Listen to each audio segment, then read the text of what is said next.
Hello दोस्तों, कैसे हो आप लोग। आई थिंक सब बढ़िया होंगे, फिटफाट होंगे और ठंडी के मजे भी ले रहे होंगे। चलिए आज सुनते हैं कहानी। मजेदार मजेदार कहानी सुनिए और मजे लीजिए। और हाँ, कहानी अच्छी लगे तो सब्सक्राइब कर दीजिएगा। चलिए सुनिए कहानी। एक बड़े से जंगल में एक बंदर और एक खरगोश बड़े प्यार से रहते थे।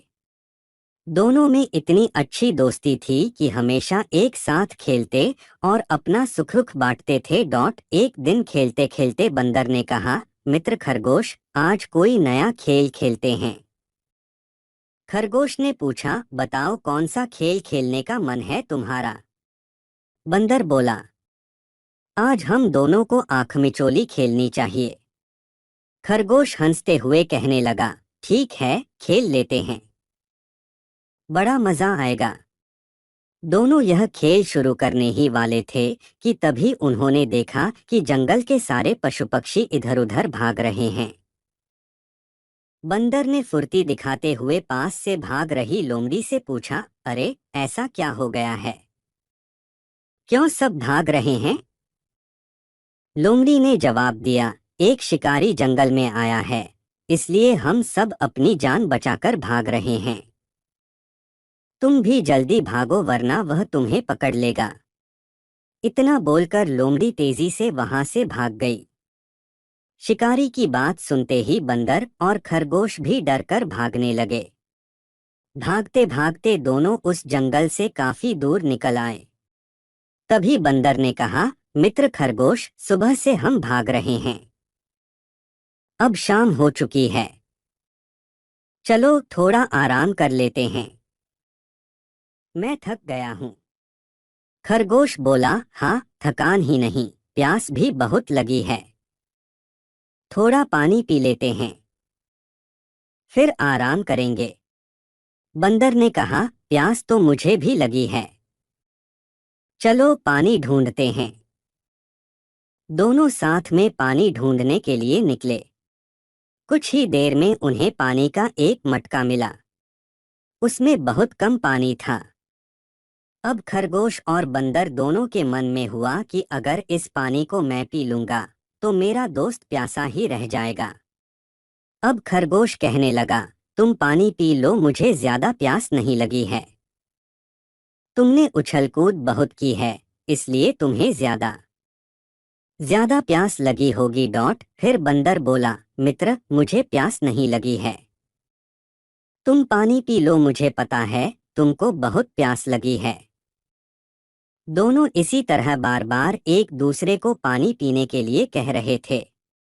पास से ही गुजर रहा हाथी थोड़ी देर के लिए रुका और उनकी बातें सुनने लगा।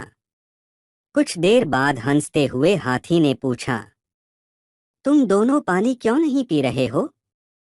खरगोश ने कहा, देखो ना हाथी भाई, मेरे दोस्त को प्यास लगी है, लेकिन वो पानी नहीं पी रहा है।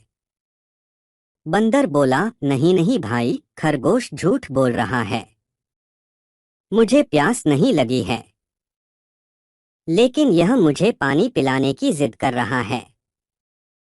हाथी यह दृश्य देखकर बोलने लगा, तुम दोनों की दोस्ती बहुत गहरी है, हर किसी के लिए यह एक मिसाल है। तुम दोनों ही इस पानी को क्यों नहीं पी लेते हो, इस पानी को आधा आधा करके तुम दोनों पी सकते हो।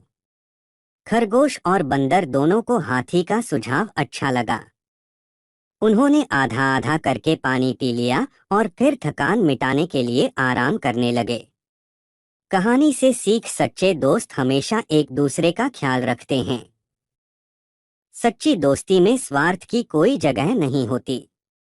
कहानी अच्छी लगी तो सब्सक्राइब कर ले और एक मजेदार कहानी सुनिए और मजे लीजिए। बहुत समय पहले की बात है, किसी गांव में एक गरीब ब्राह्मण रहता था।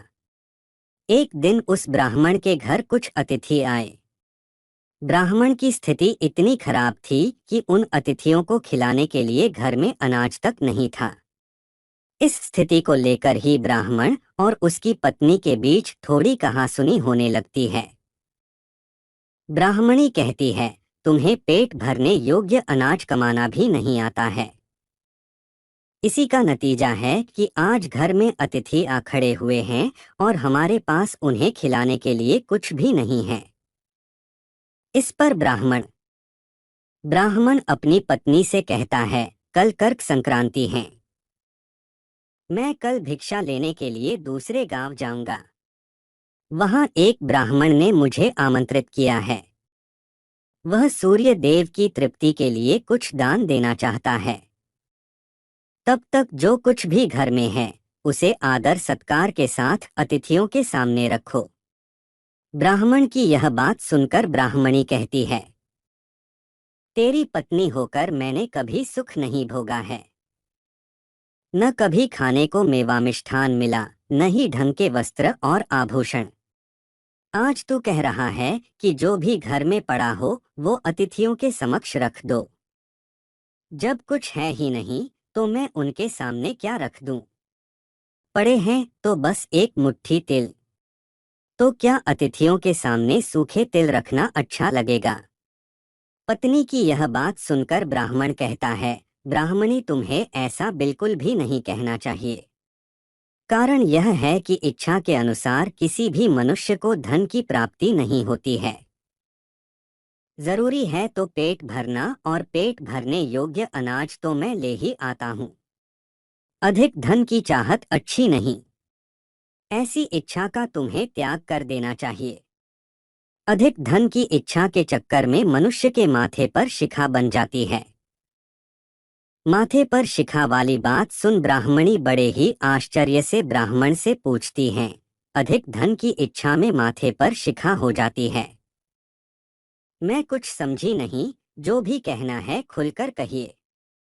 ब्राह्मणी के इस सवाल का जवाब देने के लिए ब्राह्मण अपनी पत्नी को शिकारी और गीदड़ की एक कहानी सुनाता है।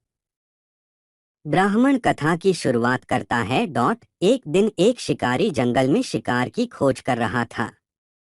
जंगल में कुछ दूर आगे बढ़ने के बाद शिकारी को एक काले रंग का पहाड़ जैसा विशाल सूअर दिखाई देता है। सूअर को देखते ही शिकारी अपना धनुष उठा लेता है और कमान खींचते हुए सूअर पर निशाना लगा देता है।